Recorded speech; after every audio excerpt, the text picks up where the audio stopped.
Okay, so welcome back to part two, kind of a short break.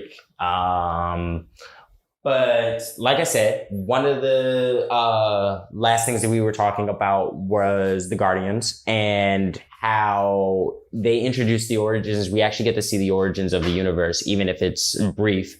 We get a glimpse of very important entities in the universe. Right. And their role with the Infinity Stones, which is the subplot to the main plot for the Avengers, but the subplot to the MCU. Right. When it comes to how they play out their individual movies. So in other words, a subplot to Guardians. So last part one I had brought up, one of the last points that I wanted to bring up was that the film plays with the idea of the chosen one versus anyone. And what I mean by that is... You mean Anakin Skywalker's running around the MCU somewhere? No. No? Because let me say, they would have some shit cut out for them if Darth Vader's running around. You know, not until Gene steps on the floor. Really? Really. Okay, are we talking about... It doesn't matter. Cyborg Darth Vader, or like still like, you know, like before he gets chopped up by Obi-Wan, Darth Vader? It doesn't matter. I don't know, man. You're talking about one of the most powerful telepaths who doesn't even need to breathe to think. I don't know, man, but Anakin's the chosen one, man. Anakin is the chosen one, but Gene is part of the Phoenix Force. Well, no. See, then you got to be specific. Because if you're talking about Jean, you got to be like, well, when she's possessed by the Phoenix Force. Okay, so even without the Phoenix Force, though, I would still say that she's still an Omega level mutant. She can control her telekinesis on a molecular level. I don't think has she been classified as an Omega level? Yes. Let me look this Charles classified her as an Omega level. Charles ain't shit. The Xavier protocols. Fuck that nigga. She's an Omega level before the Phoenix Force. You know what? All I gotta say about Charles is that from the looks of it, all the women over there be doing most of the saving. So he should really contemplate changing it from X-Men to X-Women. No, I was playing. Let's get back on topic. Anyways. It's chosen one versus everyone. Okay. Yeah, the film plays with the idea of chosen one versus anyone. And by this, I mean... Peter's lineage is literally how they save the galaxy in this film. And though we don't know it, it's why he's able to pick up the stone. And even though he can't endure it for so long. Yeah. Even though he can't take on its full amplification of the power and needs 4 other people to help him, he's still able to hold it. But the fact that he held it for 30 plus seconds before they even grabbed on. Exactly. And this is... because he's holding it while he's having a trance thinking about his mom. Yeah. While the whole time Gamora's like, oh, take my hand. Yeah. Like, bitch, just grab his hand. Yeah. And it's like, we get this... this really play into function that not anybody can pick up the Power Stone is when this alien girl being held by the Collector, which is wildly beyond fucked up. Yeah. I mean, hilarious. She knew what she was getting herself into. I mean, no, when she probably abducted or paid somebody to take her so that he can add her to her collection. She was the last of her race. She shouldn't have been the last one. She shouldn't have been the last of her race. What do you mean? What are you talking about? Well, actually, no. She wasn't the last of her race. She was a cleaning girl. She was a cleaning girl. Yeah. No, but you know what? She was a cleaning girl, but remember, Collector had one of her homegirls in one of the cages. Oh, so they must have been the last 2. Remember? Yeah, that's right. Because she was like, one of them picked up the stone and they got destroyed. Remember, he was like, your race has elbows, so why don't you use them? Or you'll end up like whatever the fuck her name was. And like the camera zoom, like it's just her just like all sad in the fucking glass case. And like the old girl was like, man, fuck this shit, dude. Like, yeah. But it really plays home with the idea that not anybody can hold the power of an Infinity Stone. Definitely. And that this power is extremely destructive. And it's Peter's lineage that literally allows him to survive, it's immense that we find out that he has lineage tied to Celestials. Mm-hmm. He's half Small Celestial. G, son. Yeah, small G, not lowercase. Yeah. Essentially, they're lesser gods. Like that's your grandfather. That's your grandfather. Yeah. So I'd say that Ego's on the level of like Odin. Maybe Odin is like a little bit higher. Like in power-wise? Yeah, power-wise, like he's stronger than Ego. But in classification, I'm gonna have to. I think that we're gonna have to agree to disagree on that one. I don't think so. Yeah, because Ego's more because like I'm gonna pretend to be a god. Yeah, I mean, even that, like, but we're Odin's, talking like MCU Ego. So until like they say otherwise in continuity that he's not a lesser god or a small G god. That's not even what I mean. Like you're saying in power wise, right? That Odin would rank higher than Ego. So that's what you're trying to say, right? Yeah. The reason why I say no is because like you still got to realize like Ego, even though Ego is one of the less powerful Celestials, he still is a Celestial. You know what I mean? I understand this, but I mean he can create avatars of himself. He can energy blast, matter manipulation, all that. All of the stuff that Odin can do with the Odin Force. I mean, the virtue of Thor's power in itself exists because of Odin Force. Yeah, like I said, we're just gonna have to agree to disagree on that. I don't think. I mean, the Odin Force is powerful, yeah, but to take on Ego, like full prime Ego, that planted his seed. across, Star-Lord did, but that's his son. That's literally his DNA, of course. You know what I mean? I don't know, because like what it boiled down to is and not to mention Star-Lord was tapping into his own, Ego's own power to defeat him. Yeah, he was, but to defeat Ego, you just had to destroy his core, of which I think Odin is capable of. Maybe. I don't know. It'd be a fight, and I'm not saying it'd be a blowout. That's why I think Odin is a little bit like, even if not a little bit more powerful, but the Odin Force is too much of an enigmatic writer's thing for me to just write him off as, I don't think he'd be able to stand a chance. I'm not saying that he wouldn't be able to stand a chance. I'm saying like beating him, it'd probably most likely be a close match. But an overall win over Ego, we only know about the core because Ego was taking too much pride in the fact that he finally found his son to relay that information. You really think that Odin would just off the bat know? But it's let me get this core. Ego was core. Also getting stronger because he was feeding on his children. Okay. So I don't know. It's like Ego in his prime versus Odin in his prime for the MCU. I think it's a toss up because Odin took over the 9 realms. And that's part of that. Those 9 realms is. I mean, that's fine and all, but he didn't have to go up against a Celestial doing it. As far as we know, that's my point. As far as we know, but then again, Celestials wouldn't even care about 9 realms and the 9 realms and stuff like that to get involved.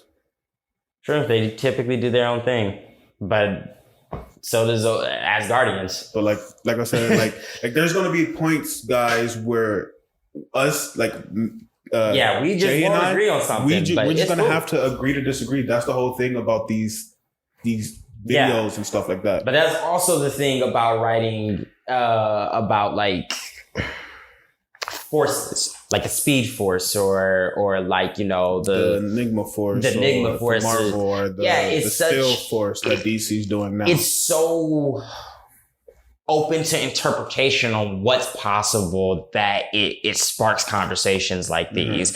And it's really cool to create something like that. And it's really difficult to create something like that and it seem original.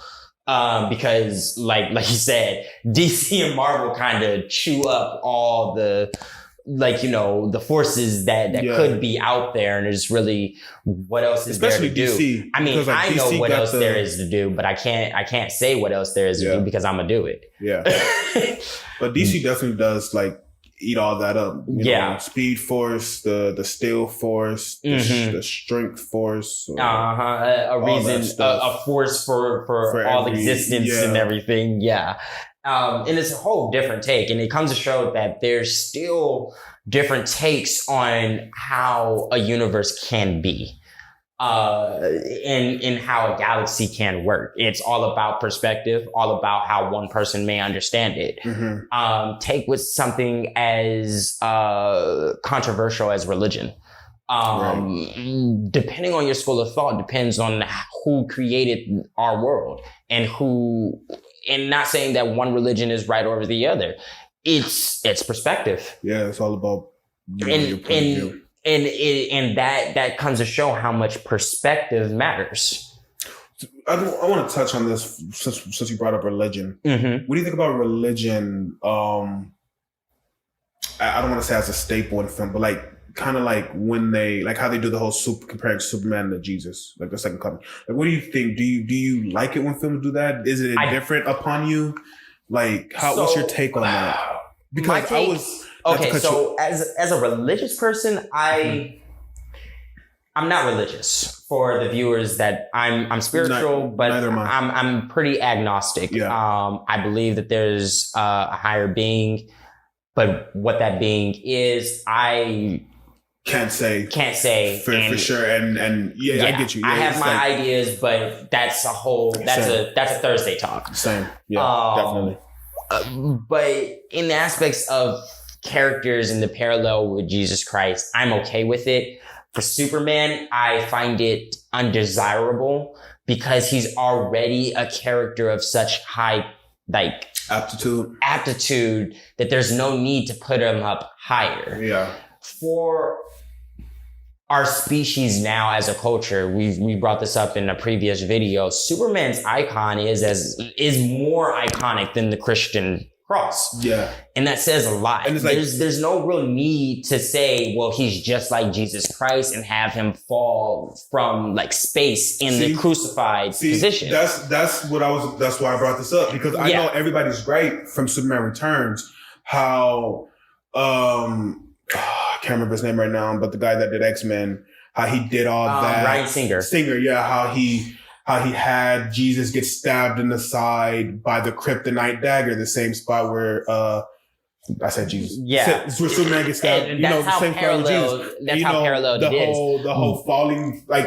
and I only brought that up because I just rewatched Man of Steel, and it's not as much as Superman Returns, but they definitely have hints of Judo-Christianity in that, especially when he floats out Superman of the spacecraft to go save Lois. I think Superman is honestly like a special exception, and I say that because he is a national icon. More so, unfortunately, more so than Captain America. Superman is a staple as American. He's a staple as Christian. He's a staple, he's a character that all faiths can look at and respect. And that's just how DC has built him up, because I don't know, it got to some point, and I think in DC's history, where they decided to not have Superman be, I think it was when he focused on being more of a character in Justice League comics versus Justice Society of America. The JSA.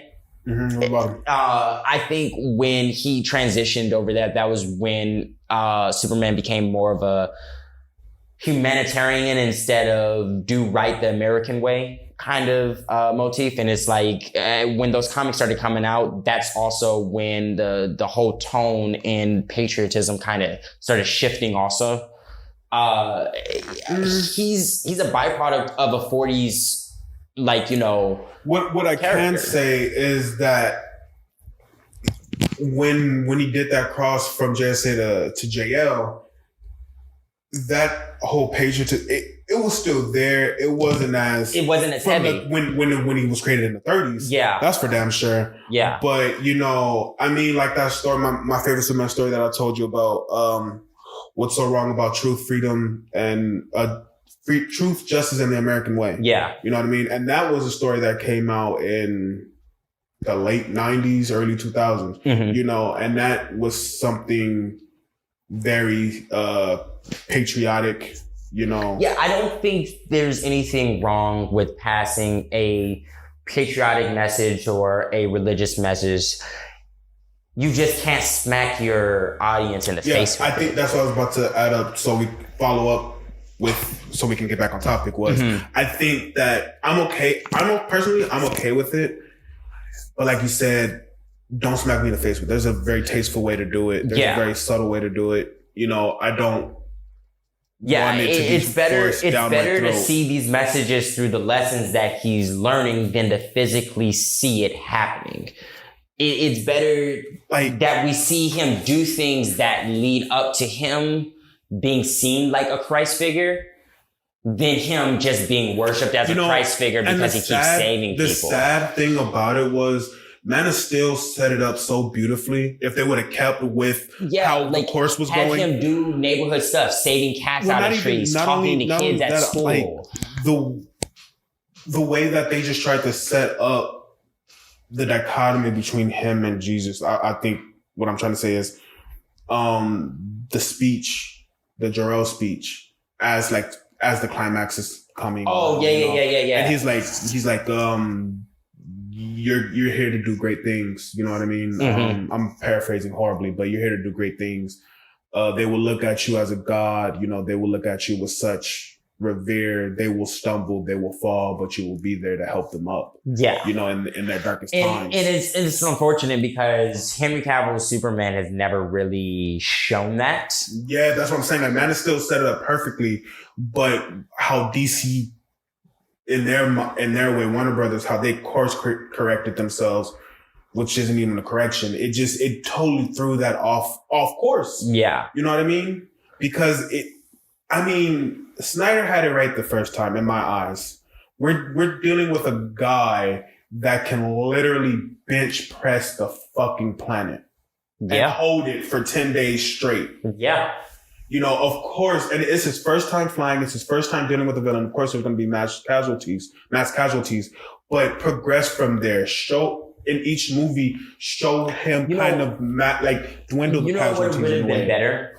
Instead of him wandering around looking at his heritage, if he was wandering around with no suit, looking for his heritage, but throughout the movie, instead of us, we know that he's looking for his heritage, but throughout the movie, he's saving people. Because Superman... we got a glimpse of that. It's in the beginning, but it's just real quick. We got more scenes of him saving people when he was a kid than we got of him saving people as an adult. It's a bit even, because he saves as a kid, he saves the school bus, and then as an adult, he's Drifter Joe. He saves the people on the oil rig. On the oil rig, but I'm saying it would have been nice to get more scenes of him saving people. Toss out the scene of him tossing the truck. That was unnecessary. Toss in the scene of him stopping a mugger. That's more necessary. It still puts emphasis on his way to Smallville, he sees someone getting mugged. Yeah, it still puts emphasis on the fact that he doesn't like dicks and that he's looking out for the small guy. Because this is essentially what that scene showed. Right. That guy was being a dick to the chick. He didn't like it. He stood up to it. She told him to chill. And it would have been far more justifiable if he stood up to a mugger than to any old random. Yeah, but we'll save that for when we start doing DC's stuff. Yeah. But back on topic, sir. That was really one of the last points. One other point, I guess, is that this is a family road trip thing, and that this film is kind of full of tropes like alien abductions, alien pirates. Right. But then it really calls home to really making these aliens relatable. Which comes to show because successful films have relatability. Exactly. Who knew, Yondu from Guardians 1 would turn out to be one of the most beloved MCU characters. Who knew a talking raccoon would be interesting? Who knew a tree that could only say 3 words would be one of the most loved characters ever? Yeah. You know what I mean? So it I comes totally to show that relatability sells. Relatability tells stories, and relatability gets that connection for your audience to be devoted to your franchise. Mean, they can see, if they're looking up on the screen and they can see their favorite heroes kind of go through the things that they're going, even though, you know, the Guardians are in space and I'm not in space, but, you know, Quill has whatever you want to say, daddy issues, or, you know, he doesn't have a mom and stuff like that. He missed out on his childhood. And Rocket's totally alone. He only has Groot, who was kind of like, at this point in time, like his brother. Yeah. You know what I'm saying? So there's people in the world that go through things like that. Definitely. Not at an extravagant, you know, scale. Yeah. As being in space and going through something like that. Yeah. But there are people that don't have a family. There's people that just only have their siblings, or you know what I mean? Or just and it comes to show that family, like, and this is something like that relates who to has me. A family, but who's totally and utterly alone within that family. Yeah. You know? And this is something that relates to me, that family can be created not just through blood, but through people that you meet throughout your life, that you build those connections with. Exactly. But that was really the last point. Thanks for having this chat. Thanks for listening, guys. Always. I don't remember if I said this in part 1, but don't forget to like, share, comment, and subscribe. And also click that bell so you guys know when our videos are up. All right. Till next time. Late. Peace.